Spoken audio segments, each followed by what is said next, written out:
Nous vivons une époque surprenante, intrigante, mais dans laquelle nous sommes profondément inattentifs.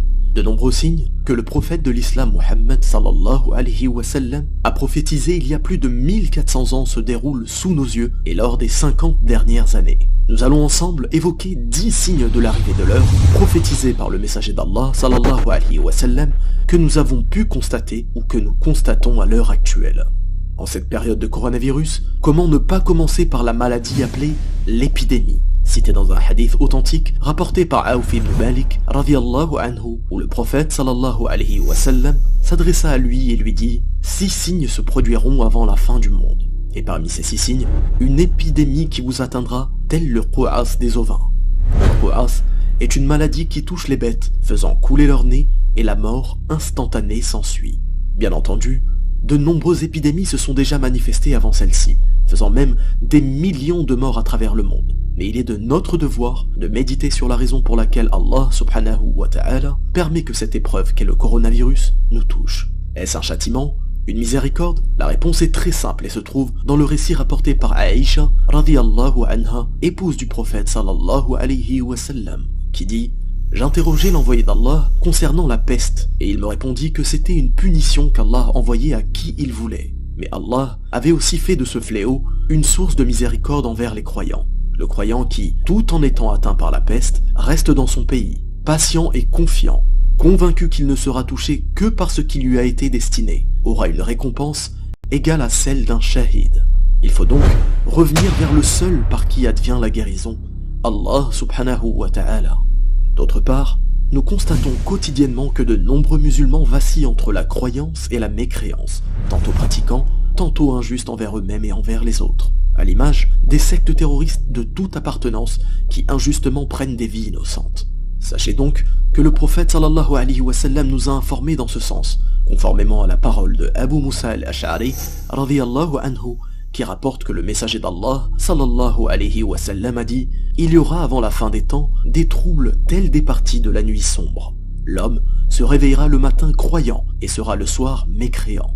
Brisez donc vos arcs, coupez les cordes de ces derniers et frappez de vos épées la pierre, afin de les rendre inutilisables. Si l'on entre chez l'un de vous, qu'il soit le meilleur des 2 fils de Adam. » Nous pouvons aussi observer la multiplication des innombrables gourous et maîtres spirituels qui égarent les personnes vulnérables vers le mensonge à travers le monde. Abu Huraira radiyallahu anhu rapporte que le messager d'Allah sallallahu alayhi wa sallam a dit « L'heure ne viendra pas jusqu'à ce qu'apparaissent près de 30 imposteurs menteurs. Chacun d'entre eux prétendra qu'il est le messager d'Allah. » Sur un autre sujet, vous m'entendez souvent vous inviter à la recherche de la science, du savoir religieux, afin d'adorer notre Créateur de façon sincère et conforme.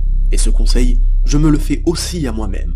Il peut arriver de questionner un musulman sur des sujets simples qui concernent sa foi, sans que celui-ci ne puisse y répondre. Sachez donc que le meilleur des hommes, sallallahu alayhi wa sallam, avait prophétisé cette période que nous vivons, selon la parole d'Anas ibn Malik, radiyallahu anhu, qui rapporte que le prophète sallallahu alayhi wa sallam a dit « Parmi les signes de l'heure est que le savoir disparaisse et que l'ignorance s'installe. » Aussi, Anas radiyallahu anhu rapporte que le messager d'Allah sallallahu alayhi wa sallam a dit « Il y aura dans ma communauté des gens qui rendront licite la fornication. » Et nous observons continuellement la banalisation de l'obscénité et la banalisation de l'irrespect de la femme, le fait de lui proposer une liberté illusoire qui en réalité la renferme sur des contraintes physiques pesantes et injustes.